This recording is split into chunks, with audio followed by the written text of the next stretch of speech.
Bienvenidos a Relatos Extraños.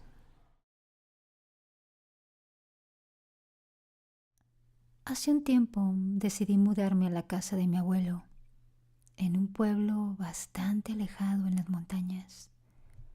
Él ya había fallecido y la propiedad necesitaba que alguien la cuidara. Así es que no lo pensé mucho y decidí irme a quedar allá. La casa era bastante vieja. Lo único extraño era un pozo de piedra que había en el patio trasero. No tenía tapa y adentro solo se veía la plena oscuridad. Lo curioso es que mi abuelo lo había sellado con una cruz de hierro atada con cadenas muy pesadas.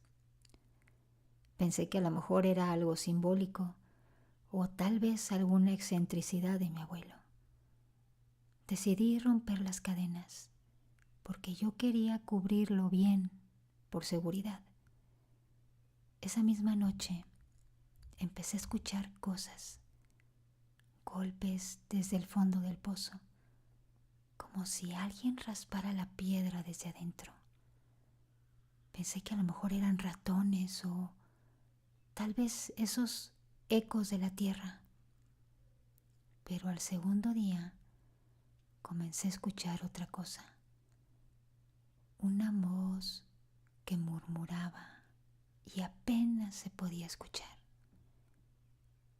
Dame algo, lo que sea, decía.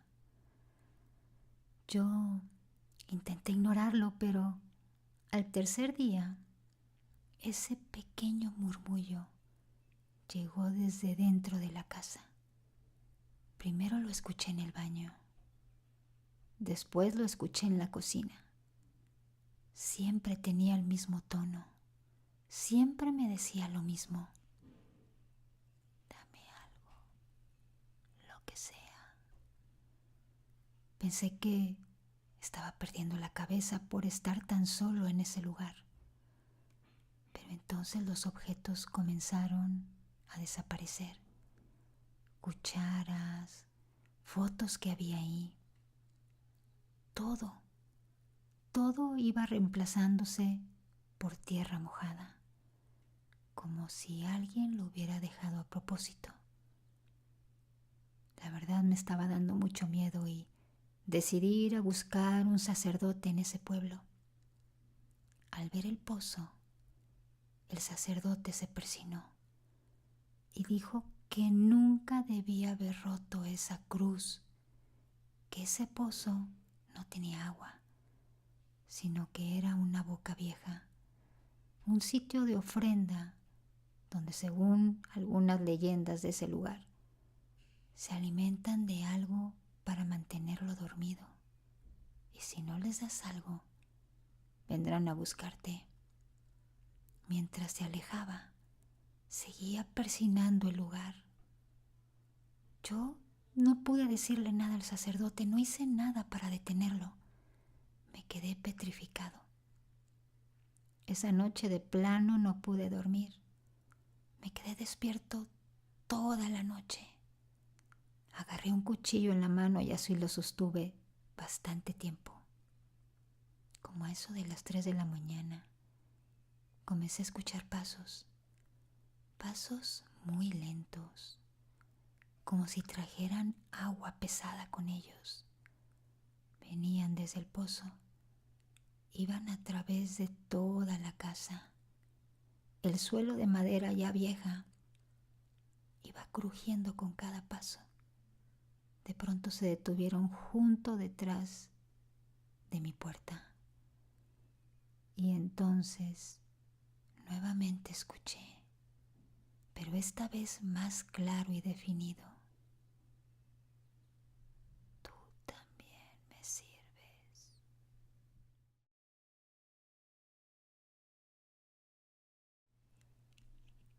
Ese día yo regresé bastante tarde del trabajo. La casa estaba vacía, como siempre. Encendí la luz del pasillo y dejé mis llaves en la mesa. y fui a la cocina. Pero algo no se sentía bien. Ese silencio era distinto. Se sentía muy pesado. Abrí el refrigerador para sacar un poco de agua. Entonces escuché unos pasos muy lentos, como si alguien deslizara los pies por el suelo. Me quedé helado. Pensé que tal vez era el ruido del edificio o de algunos vecinos, pero no era así. Venía de la sala. Me armé de valor y caminé hacia allá. Y de pronto vi eso, una figura. Estaba parada en una esquina, justo donde la luz no llega. No se movía, pero sabía que me estaba mirando, se los juro.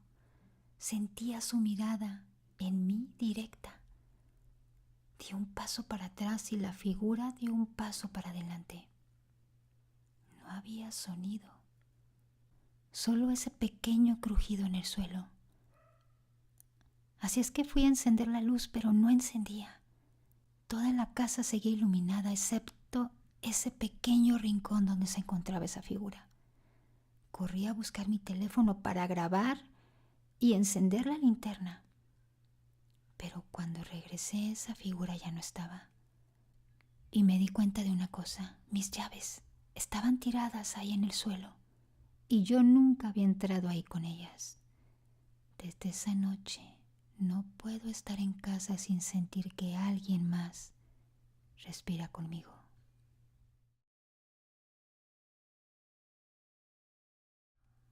Soy paramédico. He visto cosas muy feas: muertes, gritos, accidentes horribles. Pero lo que ocurrió en ese hospital me sigue quitando el sueño. Nos llamaron por una paciente que entró en paro en la habitación 301. Era el área psiquiátrica. Una mujer de unos 40 años, sin nombre real, solo un apodo que le puso el personal: la muda. Nunca hablaba, solo se quedaba sentada mirando la esquina. Dibujaba figuras extrañas con el dedo en el aire. Siempre estaba en silencio, hasta esa noche. Cuando llegamos, los médicos estaban paralizados, no porque no supieran qué hacer, sino porque no querían entrar. La paciente gritaba nombres de los que trabajaban ahí, nombres completos, incluyendo el mío. Yo jamás la había visto antes.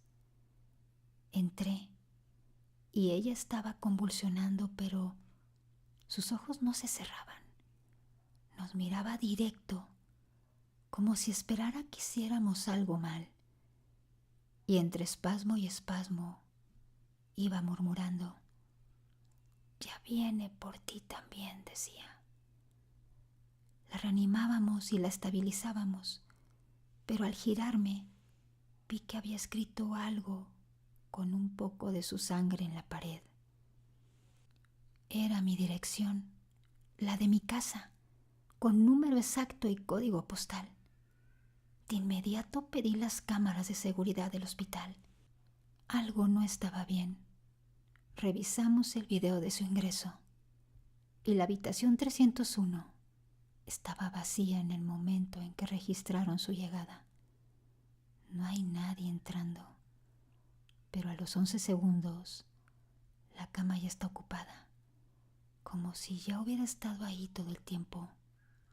La mujer murió esa misma semana, y esa noche que falleció, en la puerta de mi casa alguien había raspado un mensaje y decía: tu nombre fue el último.